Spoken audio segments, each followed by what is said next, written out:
A biblical perspective on life, culture and current events. This is 2020 on Vision. Well, on a Monday, we like to check in with the Australian Christian Lobby. Michelle Pearse is the CEO of the ACL, and she's back with us. Hey, Michelle, a special welcome back to 2020. Hi, Neil. Great to be here. Michelle, let's start with a special guest that you have arriving in Australia, and arriving today, in fact. Her name is Chloe Cole. She's a detransitioner. Give us some insights here into what's coming over this next week. Yes, that's right. Chloe Cole will be joining us in Australia from California. Now, Chloe has an incredibly powerful story because at just 13 years old, she began questioning her gender identity, which we know many children in Australia are at this very point in time. By 15, she started hormone treatment and she underwent a double mastectomy, tragically. And after this, she realised that she'd made a terrible mistake, that she was confused as a teenager, and that she'd been terribly misguided by this gender ideology that exploited her. So she shares her story as a wake-up call, especially for parents and teenagers. She speaks about how the indoctrination is harming young people. She calls it institutionalized child abuse by these harmful ideologies. So she shares her story articulately. She's obviously been through it herself, so she speaks from lived experience, which holds incredible weight. So we've brought her out to Australia. We're taking her around to the federal parliament, South Australia, Queensland, and the South Australian and the Queensland Parliament. And she'll be sharing her story to members of parliament, and we've got a couple of public events coming up as well. So the one that's still available is Monday night up in Brisbane, actually, this coming Monday. So not tonight, but next week. So people can still register to come and see her there. And we're hoping to have an opportunity to talk to Chloe and actually hear her personal story here on 2020. But the interesting thing is, caught up in an epidemic of affirmation and this, what she's calling institutionalised child abuse. This epidemic of affirmation, that's spread so wide in Australia too, hasn't it? That's why someone like Chloe coming to Australia to tell her story is so important, Michelle. That's right, and we really hope it will speak to parents, perhaps who have children that are struggling with this. You know, there's thousands of kids in every state driven by gender ideology being taught in education, driven by social media. So it's really important that Australia across the board has an understanding about the harms of this kind of ideology and the medical pathway that kids risk going down if they continue to believe that, you know, that they are in fact or should be the opposite sex. And just quickly, you mentioned that you're going to be introducing her to people who are politicians in our parliaments, whether it's federal parliament or state parliaments. The interesting thing, I think, for listeners here is that so many of our MPs either don't recognise the importance or are completely ignorant about what's happening to our young people here. That, I guess, is part of the motivation for introducing her to MPs. Yeah, that's right. She's at the coalface. She's experienced the harms of this in other countries. We have the same guidelines as have been implemented in the US, in the UK, that's actually causing these harms, allowing children to go down this medical pathway. And our parliaments at this point haven't looked into it, haven't reviewed it. There are some good members of parliament. There are some good moves by major parties even, but nothing that has got to the point where a public inquiry is going to happen or the guidelines are going to be seriously looked at. Now, let's talk about a documentary that you've made at the Australian Christian Lobby. It's all about the gender agenda, the truth revealed. For people who are thinking, where do I get something that is going to be hard-hitting, well-produced and fact-based so that I can understand this for my family, for the school community that I'm a part of? Give us your insight here into this truth revealed, the gender agenda. Yeah, that's right. Well, we've produced a documentary. We'll be releasing it soon that does share the story of a detransitioner herself. We interview members of parliament and medical experts as well. We hope that this, you know, along with the Chloe Cole tour, movements like this are going to really add pressure onto the Australian government, onto the gender clinics, the departments of health, to be confronted with the reality of this that will end up causing some change. And the sad thing that's been revealed to us through having these interviews and producing this documentary is that there is actually no medical pathway for those that want to detransition. In fact, in Victoria, to provide psychological help for someone who has attempted to rewire their brains to believe that they're the opposite gender, there needs to be some psychological help to reverse that. But there's actually no pathway available to them. In fact, psychologists, psychiatrists actually are nervous about doing anything to help these people because of conversion practices laws, which make it an offence not to affirm somebody in their gender transition. So there's uncertainty, which basically means that young people who want to detransition don't have any health services available to them.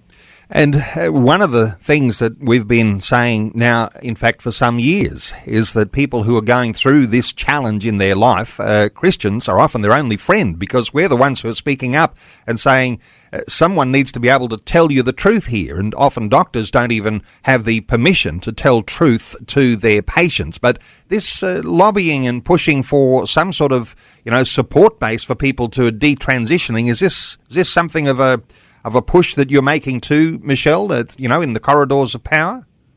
Yeah, absolutely. And it's having some traction, especially the more members of parliament I'm talking to and our state directors are talking to around the nation.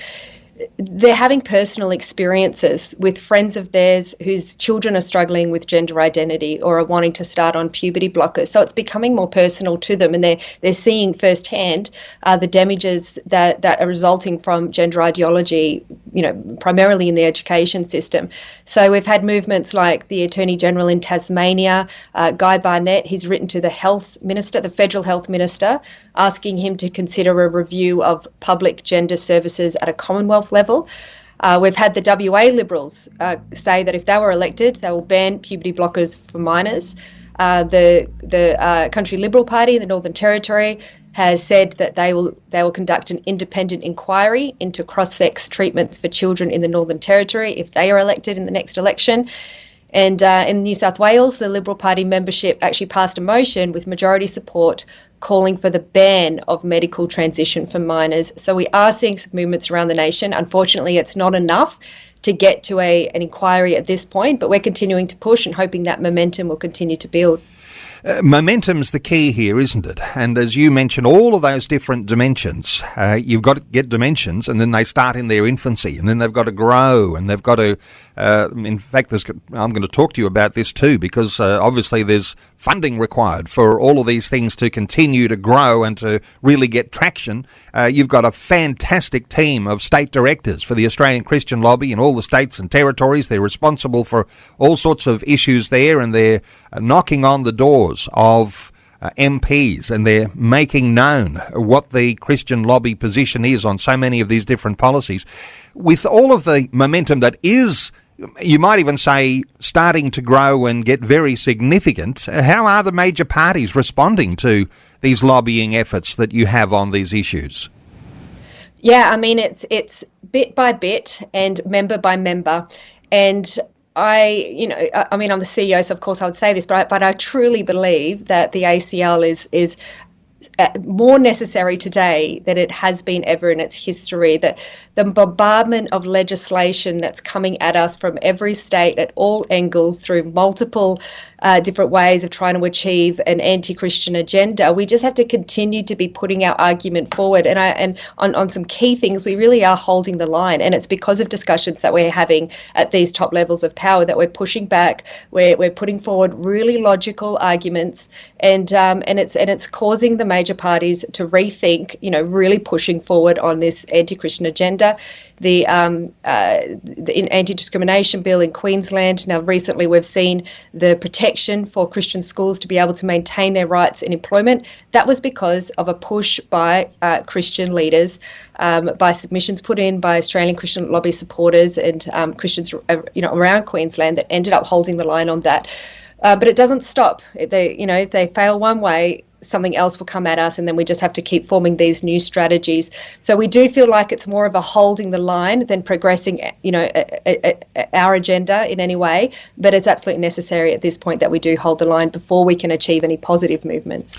So holding the line might be just the start. The effort, the finance, everything that it takes to actually move that to the next level. That's going to be where your challenge is in the times to come.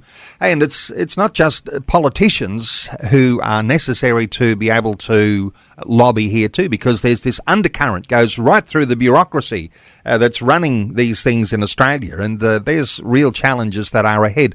Hey, one of those, the National Construction Code consultation. They do this about every 3 years. They have a review.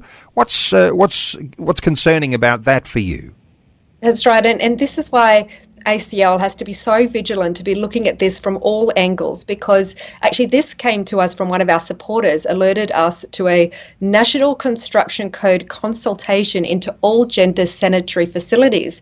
That drew our attention to it, and then we had our research team look at it and thought, gee, we need to be making a submission on this and making our people aware. So the thing they're trying to do is to change sex according to, designating bathroom spaces or public toilets to gender. So people can use toilets according to their gender identity rather than their biological sex. So males who identify as females can enter women's bathrooms and vice versa. So even men who choose to dress in women's clothing. If these new codes are implemented, they're rightly justified to use the women's facilities. Now, this is really dangerous. We just put out a letter to our supporters just telling the story of our National Director of Politics, Wendy, and she went into an all-gender bathroom at a wedding she went to. There was a drunk male in there relieving himself in the bathroom, and there was sort of a waist-height wall behind him, so she couldn't see anything, but she could definitely see he was there, and it was a shared space.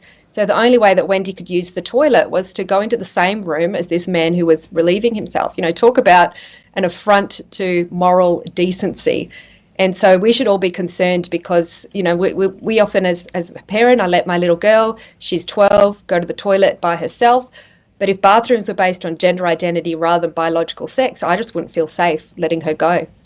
So you want to be able to stop biological men using women's facilities. The bottom line, basically, that's what you want to do because of all the confusion that goes on and the ideological way that our MPs are thinking about how we legislate here.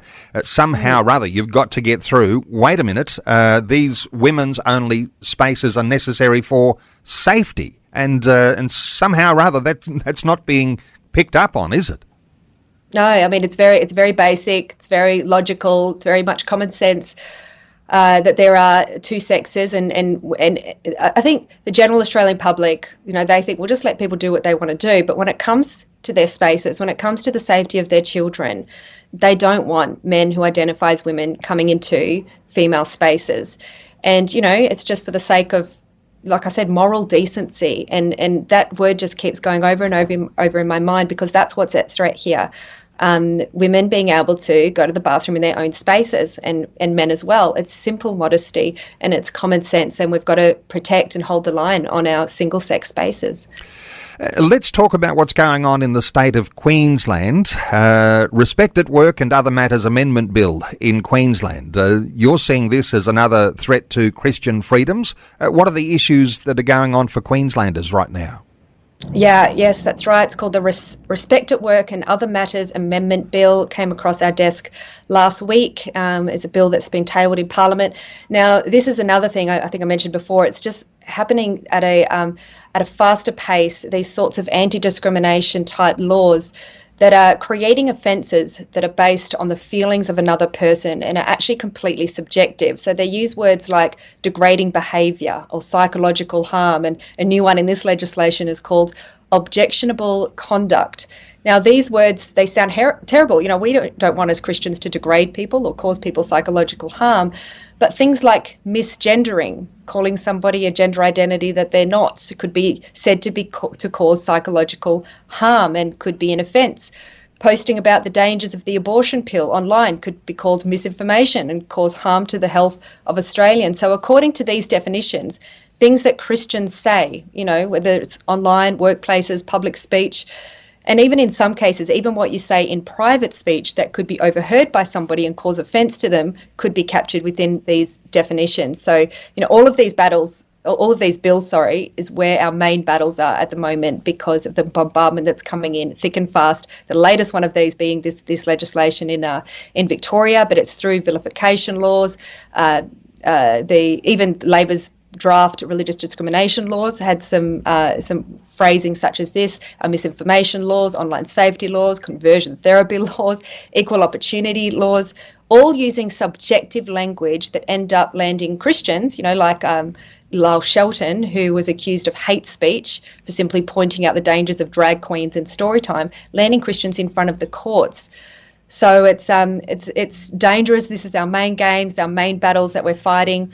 But it's coming from this belief that's influencing public policy that I suppose centers around sexual orientation and gender identity being the principal elements of personhood. So in the mind of these legislators, to discriminate against somebody's gender identity or sexual orientation is actually to discriminate against their personhood. And in their mind, it's an affront to their dignity. Now, of course, we as Christians don't see it like that at all. We don't see people in terms of segregating them according to their sexual orientation or their gender identity. The Bible says that there's neither Jew nor Gentile, slave nor free, etc.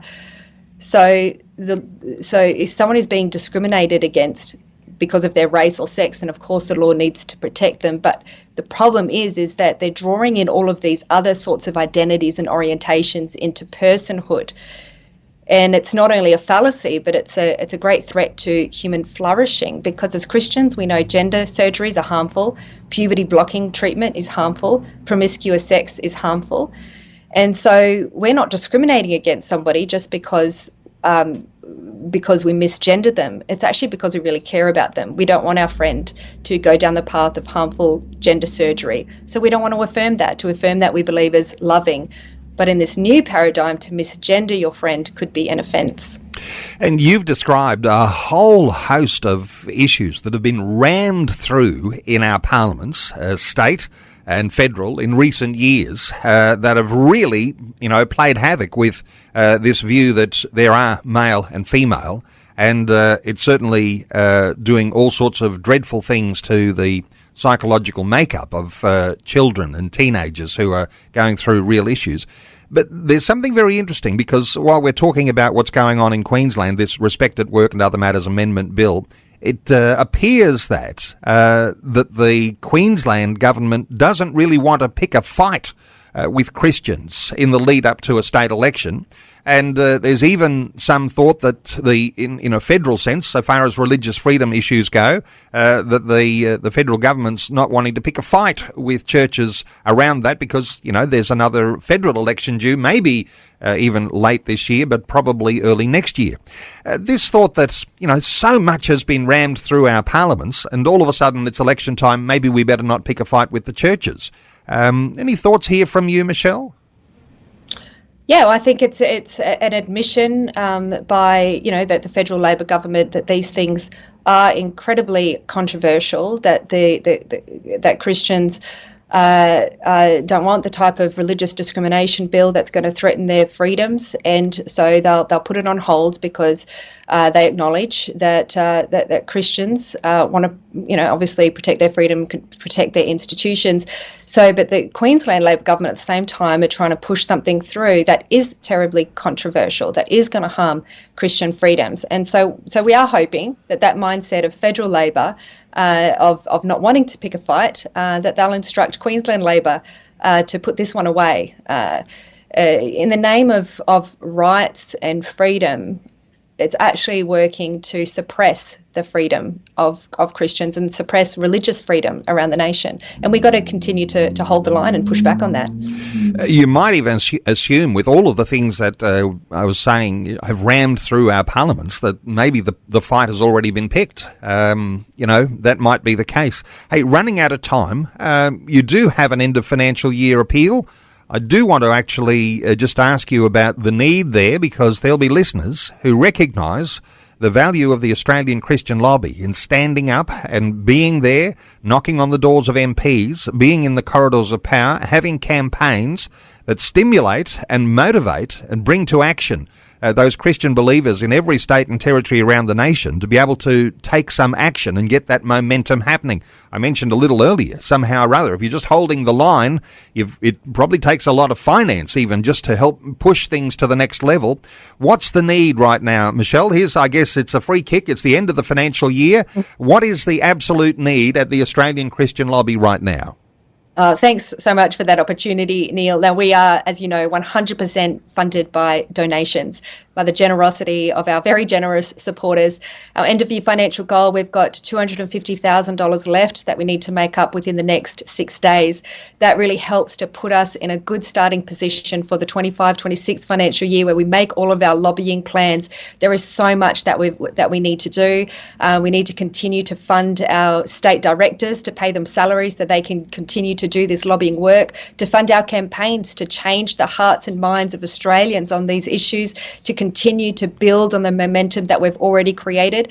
As a CEO, I sit in the chair where I'm looking at the dollars and cents, and I'm making decisions according to what we expect our income is going to be in the next financial year. To start in a better position in 25-26 allows me to have bigger vision in terms of what we could do, how we can influence things. ACL is such a fantastic, politically effective organisation for people to sow their finances into. We're 100% Christ-centred. We pray every day, and we really try to ensure that what we do is according to God's will. So for the sake of the nation and all the legislations that we're confronted with at the moment, I do encourage people to support ACL financially. And you've got a great support base that's there. The number of people who are, subscribed in whatever way to the ACL, but undoubtedly there's going to be room for those extra friends that will actually connect with you today and get onto your mailing lists and become ongoing supporters of the good work that you do. Let me just point people to the ACL website, acl.org.au. No doubt there'll be some sort of a link there that you'll be able to click and make a donation for their end of financial year appeal. And with an election season coming, places like the Northern Territory and, of course, in the ACT and in Queensland, and then early next year another federal election, we'll be looking to the ACL for lots of good guidance when it comes to the issues that are shaping our nation. Michelle Pearse, thank you so much for taking some time to share these thoughts with listeners today on 2020. Thanks for the opportunity again, Neil. Thanks for taking time to listen to this audio on demand from Vision Christian Media. To find out more about us, go to vision.org.au.